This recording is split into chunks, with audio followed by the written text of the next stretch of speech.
Hi guys, welcome to Screen Guru.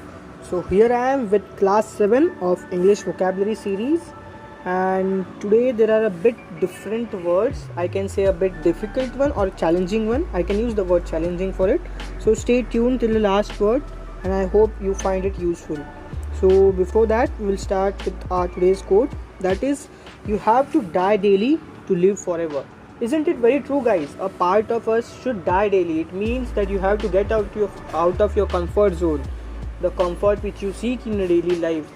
आप जो भी टाइम पास करते हो या फिर कुछ जो भी कंफर्ट के लिए आप करते हो यार, मतलब आपको 8 घंटे की नींद चाहिए, आपको ये गेम खेलना है, आपको ये डाइट में आपको डाइट फॉलो नहीं करनी प्रॉपर, ये सब कंफर्ट्स अगर आप लेते रहेंगे तो आपके ड्रीम्स पूरे नहीं हो पाएंगे. You can not achieve your highest state. If you get out of your comfort zone, it means that you have to kill that part of yours, that part which seeks comfort, that part which is involved in seeking or practicing the unneeded stuff, I can say, or the vices or the bad habits what you have. You have to kill that part. So that is what is meant by you have to die daily in the struggle. It means in the struggle and hustle of daily life and the path you have chosen, you have to die daily to live forever, to achieve your goal, to achieve a legacy that will be remembered in the history, and for that you have to die daily to live forever. So let's start with it. Our first word is benignant. Now benignant means kind and benevolent. benevolent मतलब जो भी दानशूर होते हैं ना लोग, मतलब ऐसे नहीं कि एकदम I can use the word thrifty. जो थ्रिफ्टी नहीं होते मनी या फिर रिसोर्सेज यूज़ करने में, उनको आप बोल सकते हो they are benevolent. Benevolent is an opposite of thrifty. ठीक है, हमने वो देखा था ना कंजूस वाला वर्ड. हाँ, तो उसका अपोजिट है benevolent. Okay, so that is what is mean by benignant. It is a positive word. Second is mooted. Now mooted means to suggest an idea that has to be considered. मतलब कोई भी plan चल रहा है या फिर discussion चल रहा हो, तो उसमें अगर मैं बोला Shri Ram mooted, it means Shri Ram नाम का जो लड़का था उसने क्या किया, एक आइडिया दिया जो कि कंसिडर करना था जिसको. ओके, तो आपका थर्ड वर्ड है conciliate. Conciliate means stop someone from being angry. कल हमने मॉलिफाई शब्द देखा था ना, उसी का सिनोनिम है मॉलिफाई. अगर कोई गुस्सा हो रहा है तो उसको मॉलिफाई करना, मतलब उसको मनाना, उसको अपीज करना. That is what we have seen yesterday, right? So the other synonym is conciliate. Conciliate the angry person. It means stop someone from being angry. Fourth is unscathed. Unscathed means without suffering or any injury or harm. The warrior returned from the war unscathed. मतलब कोई भी suffering, injury या harm होने के बिना वो warrior वापस आ गए. इसको आप ऐसे याद रख सकते हो कि स्कैथ मतलब ऐसे लग रहा है ना कुछ वर्ड के बारे में बात हो रही है, आपको ऐसे प्रोनाउंसिएशन से लग रहा होगा स्कैथ. स्कैथ मतलब वो अपना कुछ पार्ट कट जाना या फिर कुछ हार्म होना. तो scathe is negative and unscathed मतलब पॉजिटिव, कि विदाउट एनी सफरिंग और without any injury. Fifth is intrigue. Intrigue के 2 मीनिंग होते हैं, इसीलिए मैंने और भी लिखा है बीच में. ओके, या फिर आप ऐसे स्लैश भी रख सकते हो इधर याद रखने के लिए. So first is arouse curiosity. I can use the word nil intrigued. It means he aroused curiosity, or I can say Neil shared the intrigue details of a plan. Intrigue details of a plan ऐसे भी use कर सकता. तो उसका दूसरा meaning क्या होगा, make secret plans to do something detrimental to someone. उसने मतलब कोई एक पॉजिटिव प्लान बनाया होगा, detrimental to thief, detrimental to the non societal forces और non societal, I can say the unsocial things which are there in our society or which are trying to get into our society. उन्होंने कुछ terrorist के लिए plan बनाया होगा. तो हमने ऐसे वर्ड बनाया कि नील intrigued his detailed plan for to his team. So that would be a sentence. So the first meaning is arouse curiosity and the second meaning is make secret plans to do something detrimental. Detrimental का meaning ये होता है, हमने word शायद detrimental देखा है या फिर अगर आपने नहीं देखा होगा तो detrimental is a negative word. It means to harm someone. To harm. It means to harm someone or something. ठीक है? Detrimental is negative. ये भी आप लिख लीजिए, शायद आपको और एक वर्ड अगर आपको नहीं पता हो तो लिख लीजिएगा.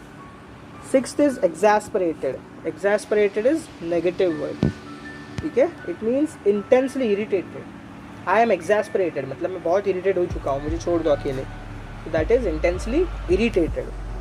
Seventh also involves two meanings, ठीक है. ये ऐसे मतलब ऑटो करेक्ट वगैरह नहीं हो गया. ये मैंने दो मीनिंग इसलिए रखा क्योंकि ये और डबल आ जाता तो आपको और कन्फ्यूजन हो जाती, ठीक है. तो इसीलिए मैंने डबल डैश रख दिए, वो ऊपर वाला अलग और नीचे वाला अलग. This is the same word having two meanings.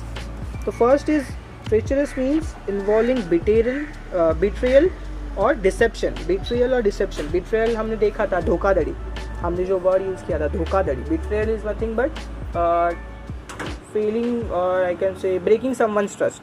That is betrayal. The second meaning would be presenting hidden or unpredictable dangers. मतलब कुछ चीज़ जो उनको ही पता है जो दूसरों को नहीं पता है, तो that is treacherous. That is presenting that hidden or unpredictable dangers. Eighth is temerity. Temerity means excessive audacity, boldness और confidence. इसको आप egoistic person भी बोल सकते हो. If a person is called as he has temerity, it means he has excessive confidence. मतलब over confidence बोलते हैं ना हम. Over confidence is a nice word for that, और simple word for that. Over confidence की जगह आप temerity भी use कर सकते हो, ठीक है. Temerity. Ninth is snobbish.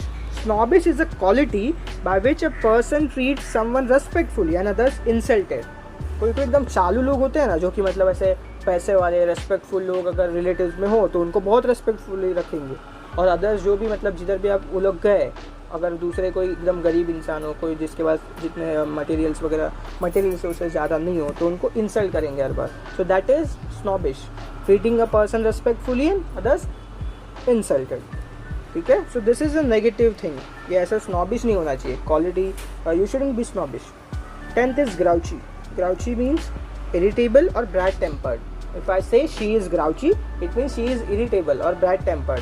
कुछ बात नहीं हुई कि उसको गुस्सा आ जाता है. 11th is dissemination. Dissemination means act of spreading news, information and ideas.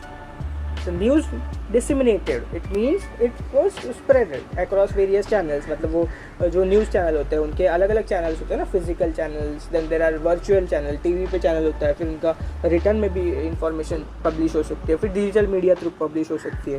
So that is what all act is called as dissemination.